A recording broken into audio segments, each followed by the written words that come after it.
the thing that you're kind of most optimistic and excited about, and what's the thing that you're perhaps a little bit more concerned or frustrated about in terms of this agenda? Well, waste services, this project specifically, but it could be a slightly broader point as well. If you Sure. Yeah, okay. So, yeah, I was thinking about this, and so I mentioned it to me, and I remember that about 10 years, probably more than 10 years ago, I sat in this room, actually, with an open standards open source group, which was central government and all the big IT players in the sort of national market, but pretty much nobody from local government and none of the local government suppliers. So kind of what excites me is that you're all here, we're all here today, there's a massive audience in comparison to what it used to be like, interested in standards and how they're going to help us. So that's really exciting. Frustrating, quite a lot of the time when I'm telling the stories about what we've done in Bristol, it's about the fact we've got great leadership and we've all been able to mobilise behind that. So that thing about being bold, we've been given permission and space to do that, and it's frustrating to see how few other organisations have the same level of leadership. So. Okay, yeah, I think you do. Yeah, I mean, on the positive side of things, I think this particular area is great to progress with because it helps to give a common understanding to business areas, chief execs, etc., in terms of how the application of standards can potentially drive out a lot of savings and benefits. So I think this particular one, on the video, the work and things like that, is something I think we need to be putting a lot behind to make a success of it. So it's the first, hopefully, of many. I think frustration-wise, I think there maybe needs to be a bit more resource and driver around this particular one, because I think it's quite, from today's conversations, it sounds it's quite embryonic in early days, so it'd be great if it was worked up a bit more in terms of more open requirements, shared components and things like that, so it's almost like a toolkit to implement in local authorities. So yeah, I guess that'd be the frustration. Yeah, I think I would echo that it's surprising and heartening to see so many people from so many different authorities here. I think the exact flip side of what Gavin said is there's actually not as many technology providers and private sector people here as I would have liked to see. So again, perhaps we've got the opposite danger to what we saw 10 years ago, in that you know, the local authorities are doing it now and haven't got everybody else on board. I think that sort of keys into perhaps one of the concerns is that this is data standards and communication is perhaps as unsexy as it could possibly be. So outside of all these well-informed people in this room who know what we're doing and you know, all the good things about it, the challenge is to communicate that to people who hear the words of data standards and think of XML and IT people and you know, people with beards and no hair and switch off. Well, during the case studies today, I was asking those presenting how the API was going to add some value to what they're doing, and I was hearing about looking forward to being able to plug and play certain products, switch them in and out, and that included maybe creating a market for the front-end websites that could reuse because people were reusing that. So that sounded good. People were liked a common language. To be able to form partnerships around, that took out some of the pain. It seemed to be about reusing enterprise-wide digital capabilities, so maybe case management across the organisation. This could be you know, an API that would make that kind of thing work. And ultimately, seeing if we can self-serve the customer as to why we're not going to go and collect their bin. You know, saving money, that kind of thing. So that all sounds very positive.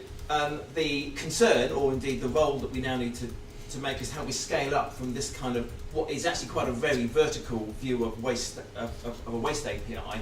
Well, we need about 500 APIs like that for all of the services that we're trying to digify across local government. So how do we scale up from here? How do the lessons that we've learned in this project, how can we solve those same problems the same way, reuse the same tooling across that? So that seems to be about common data models, common API protocols, that side of thing. It is also about managing and governing and change control and giving everybody confidence that these standards are well managed and you can believe in them and you can build products against them.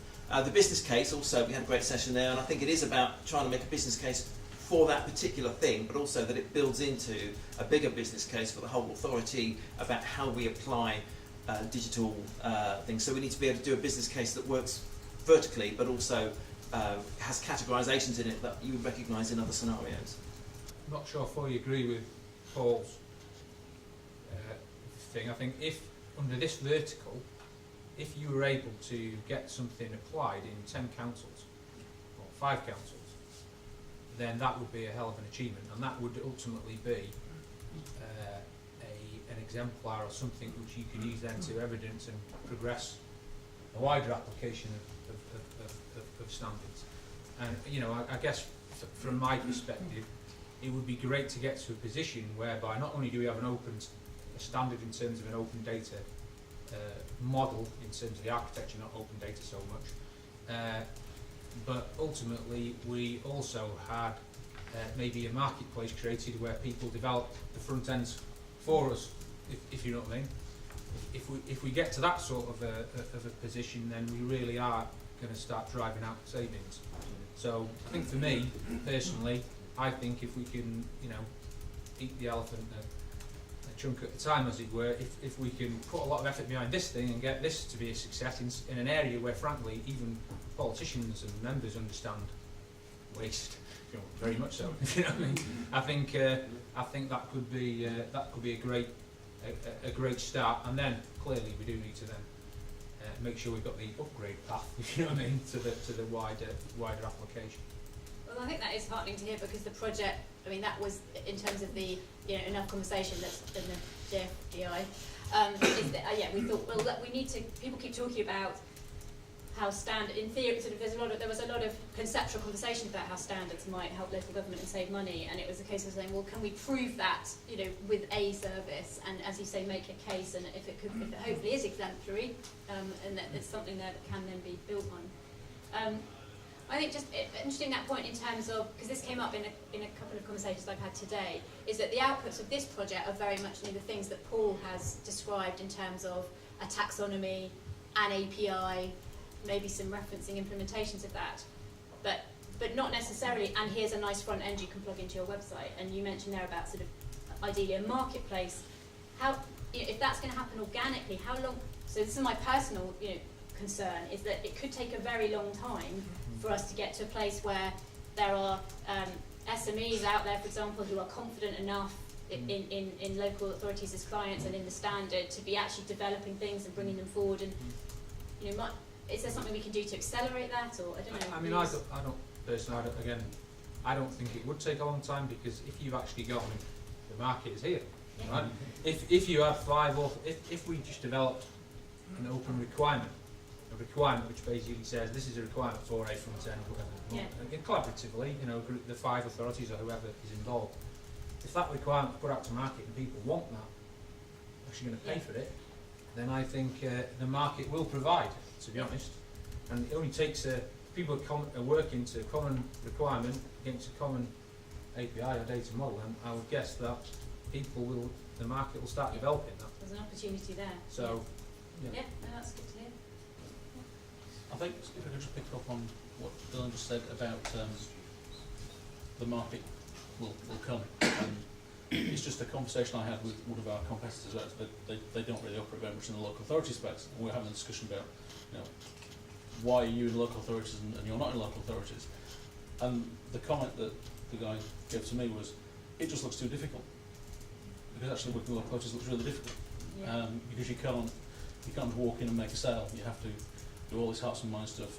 You've got to go through layers and layers of all the requirements. Then you've got to hit procurement and tendering and all the rest of it. So we've done all that. We're quite comfortable with it, but it is a barrier, certainly, to our competitors. And you know, long way a piece of it. So your phase 3 is now to go implement, isn't it? Now maybe that could include a bit of a call to SMEs or app providers to say, we're implementing with these councils. Here's the interface spec. As part of our phase 3, what can you build with this? You know, that might accelerate things. I don't think it'll take a long time. Yeah. I think there's a lot of agileness going on at the moment, and perpetual beta type thinking, and I don't think it would take a long time. And I'd add to that the number of councils who are also developing themselves will be able to develop front ends that speak to the API and use the standard language, and then share that with other councils who would be able to adopt it. So there's multiple routes to getting that happening, I think. Well, I would suggest that on that optimistic note, which is great that you all share that view, thank you very much, panellists. And yeah, thanks for thank you